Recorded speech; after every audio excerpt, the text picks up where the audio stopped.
पुष्कर को फुंकार मारते और आपस में उलझे हुए सांप बिल्कुल सामने नजर आ रहे थे। उसके दिल की धड़कन बढ़ती ही जा रही थी। तभी अचानक पुष्कर ने देखा कि एक बड़े आकार वाला सांप उसी की ओर अपना फन फैलाए हुए देख रहा है। पुष्कर बुरी तरह कांप रहा था। वो चिल्लाना चाहता था मगर उसके मुंह से आवाज ही नहीं निकल पा रही थी। और अगले ही पल उस फुंकारते हुए लाल आंखों वाले सांप ने पुष्कर की ओर छलांग लगा दी। पुष्कर ने उससे बचने के लिए अपना हाथ लहराया और तभी कांच के टूटने की तेज आवाज आई। पुष्कर, तुम बाहर आते हो या नहीं? और कांच के टूटने की आवाज के साथ ही पुष्कर के कानों में श्रावणी की आवाज भी पड़ी। पुष्कर ने देखा कि उसके हाथ से बाथरूम का मिरर टूटकर नीचे गिर गया है। प्लीज मुझे छोड़ दो, मेरे पूरे शरीर में भयंकर जलन हो रही है। आखिर हो कौन तुम? पुष्कर बड़ी मुश्किल से सांस खींचता हुआ बोला। फिर पुष्कर ने जल्दी से अपने कपड़े उतारे और देखा कि उसका पूरा शरीर अजीब तरह से लाल हो गया था। यह क्या है? क्या मैं जल गया हूं? पुष्कर ने खुद से कहा। पुष्कर ने आह भरी और बाथरूम के मिरर की ओर देखा जो मकड़ी के जाल की तरह टूटकर नीचे गिर गया था। वो सांप, वो खाई, क्या था वो सब? ओह गॉड, कितना डरावना था वो सीन, पुष्कर ने कहा। पुष्कर के मुंह से निकले ये शब्द खत्म ही हुए थे कि तभी एक जोरदार आवाज के साथ बाथरूम का दरवाजा खुल गया और श्रावणी तेजी से अंदर गिरी। वो दोनों एक दूसरे के गले से चिपक गए और एक साथ जमीन पर गिर पड़े। पुष्कर को केवल यह महसूस हुआ कि उसकी बाहों में बैठी लड़की से हल्की सुगंध आ रही थी। गर्म और मुलायम मांस, गुलाबी कमर और पुष्कर के हाथ श्रावणी के कमर के निचले हिस्से को जोर से पकड़े हुए थे। श्रावणी का नाजुक चेहरा जो पहले सिर्फ गुस्से में लाल था, अब वह शर्म और गुस्से से लाल दिख रहा था क्योंकि श्रावणी की छाती पुष्कर के सीने में धंस चुकी थी।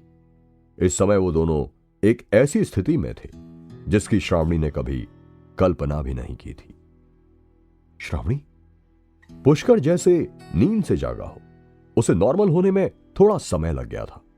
पुष्कर के शरीर पर उभरे वो नीले और काले रंग के सांप गायब हो चुके थे।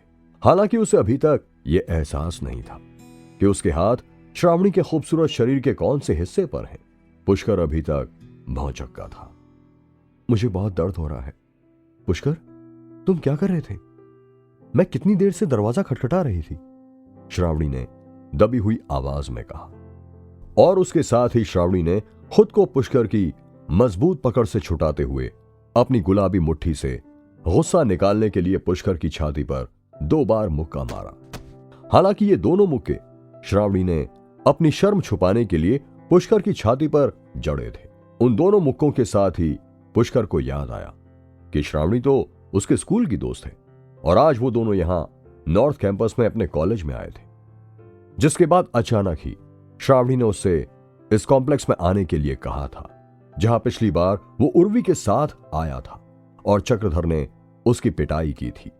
अरे तुम जल्दी से अपना हाथ हटाओ। श्रावणी अचानक शर्म से चिल्ला उठी। यह एक अनजाने में हुई गलती थी।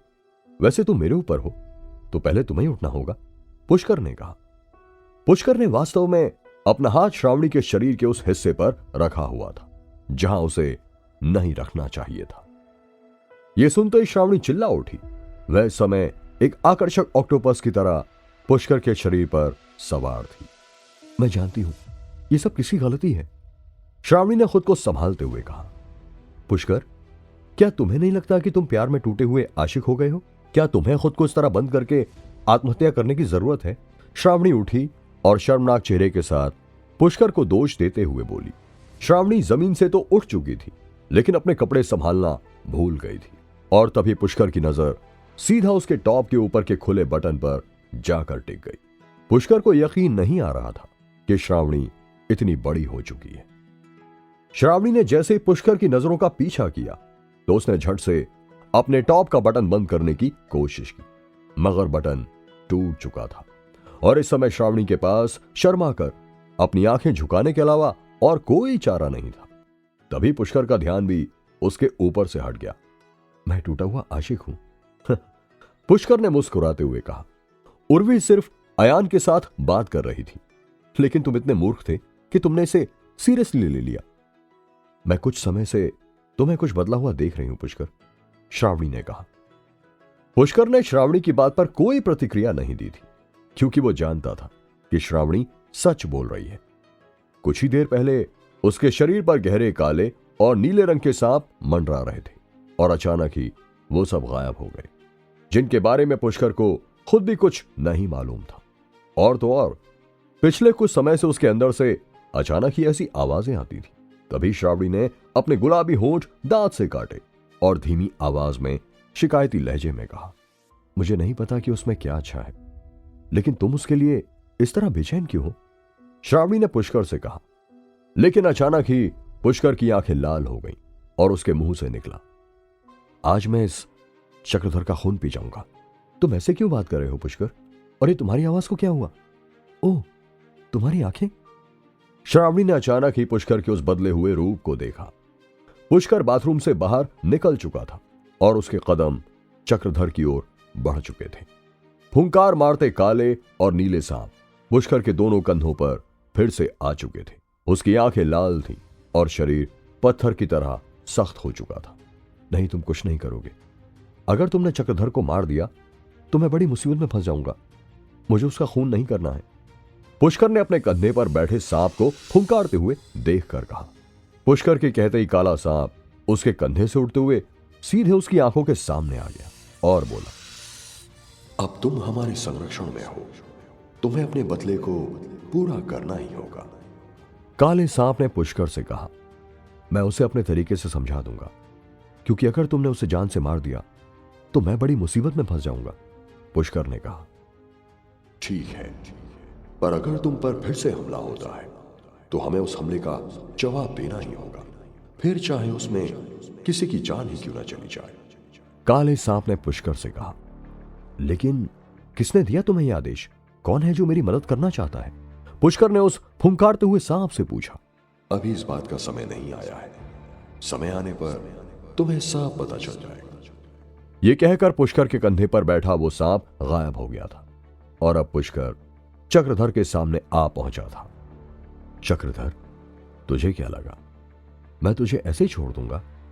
तुझे अपने किए की कीमत चुकानी होगी। कमीने, आज मैं तुझे जिंदा नहीं छोड़ूंगा। पुष्कर ने चक्रधर के सामने आने के बाद जोर से चिल्लाते हुए कहा, अबे तू फिर आ गया? लगता है पिछली बार तू भूल गया है। पिछली बार तो सिर्फ तेरी हड्डियां तोड़ी थी, इस बार तेरी अर्थी ही यहां से निकलेगी। साले डेढ़ पसली। चक्रधर ने कहा, वो तो कुछ ही देर में पता चल जाएगा कि मेरी अर्थी निकलेगी या तेरी हड्डियां टूटेंगी। पुष्कर ने गुस्से में दांत भींचते हुए कहा, देख, आज मुझे परेशान मत कर, मुझे और भी बहुत काम है। इतना कहकर चक्रधर अपने मोटे शरीर को लेकर फिर से कुर्सी पर बैठ गया और पुष्कर पर ताना मारते हुए बोला, पैसे तो तुम्हारे जैसे फकड़ों के पास होते नहीं, फिर क्यों मुंह उठाकर यहां चले आते हो?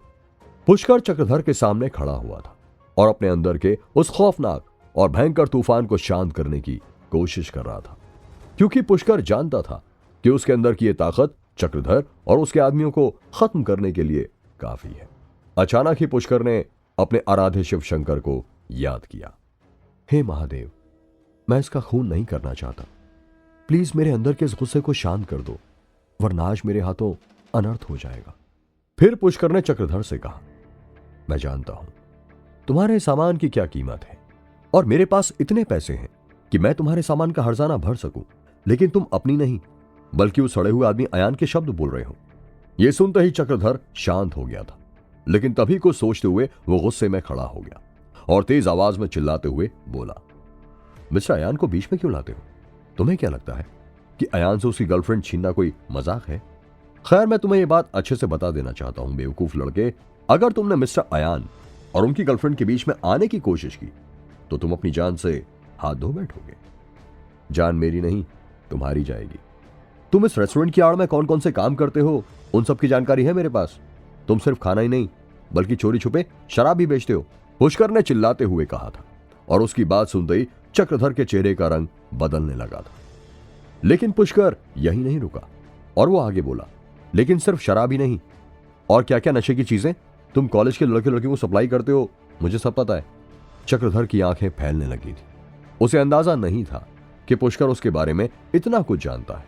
ठीक है, आज से पहले जो भी हमारे बीच में हुआ उसे एक बुरा सपना समझकर भूल जाओ, और मैं भी भूल जाता हूं, और अपनी पिछली गलती के लिए मैं तुमसे माफी मांगता हूं। चक्रधर ने बात को संभालते हुए पुष्कर से कहा, ठीक है, अब मेरा और तुम्हारा कोई संबंध नहीं है जब तक कि तुम खुद मेरे रास्ते में नहीं आते हो, लेकिन अगली बार मैं तुम्हें माफ नहीं करूंगा, पुष्कर ने चक्रधर से कहा। पुष्कर वापस जाने के लिए मुड़ चुका था, क्योंकि उसे अभी यह पता लगाना था कि उसके शरीर के साथ यह अजीबोगरीब घटना क्यों हो रही है। लेकिन जैसे ही पुष्कर बाहर जाने लगा, तभी चक्रधर के रेस्टोरेंट में काम करने वाली एक लड़की तेजी से भागती हुई वहां आ गई और चिल्लाते हुए बोली, सर, एक बूढ़ी औरत कैबिन में बेहोश हो गई है, आप जल्दी चलिए। लेकिन पुष्कर ने उस लड़की की बात को अनसुना करके बाहर जाने का मन बना लिया था। मगर जैसे ही वो बाहर आया तो उसे श्रावणी कहीं भी दिखाई नहीं दी। अरे, लड़की कहां गई?